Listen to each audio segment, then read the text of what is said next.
ঠিক এই জায়গাটাতে পুলিশ আমাকে মারছে। আমার দোষ কি ছিল? আমি জিডি করতে আসছি থানায়। আমি জিডি করতে আসছিলাম, আমাকে কুকুরের মতো এখানে মারছে। ওখানে কনস্টেবল ছিল নাকি এসআই ছিল নাকি ওসি ছিল আমি জানি না, সবাই মিলে আমাকে মারছে, পশুর মতো মারছে। আপনারা জানেন গতকালকে রাতে আমার হলে বড় ভাই নাইম ভাইয়ের উপর পুলিশ কিভাবে অতর্কিত হামলা চালিয়েছে।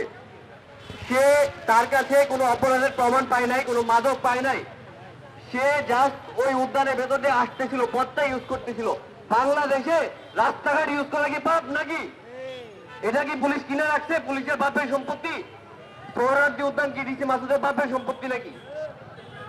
আপনারা জানেন গতকালকে কি ঘটনা ঘটেছে, আপনারা দেখেছেন। তো যেটা দেখেননি, আমি একটা ঘটনা সম্পর্কে আপনাদের বলতে চাই। আমি এখানে এসেছিলাম জিডি করতে শাহবাগ থানার ভিতরে।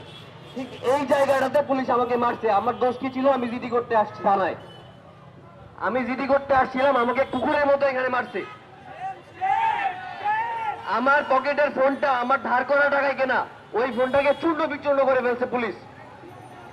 ওখানে কনস্টেবল ছিল নাকি এসআই ছিল নাকি ওসি ছিল আমি জানি না, সবাই মিলে আমাকে মারছে, পশুর মতো মারছে। আমি কি করেছিলাম? আমি থানায় জিডি করতে আসছিলাম।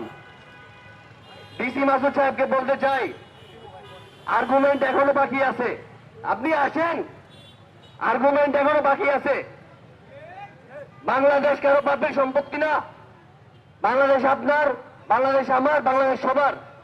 এই দেশে থাকতে হলে সবাই মিলেমিশে থাকতে হবে।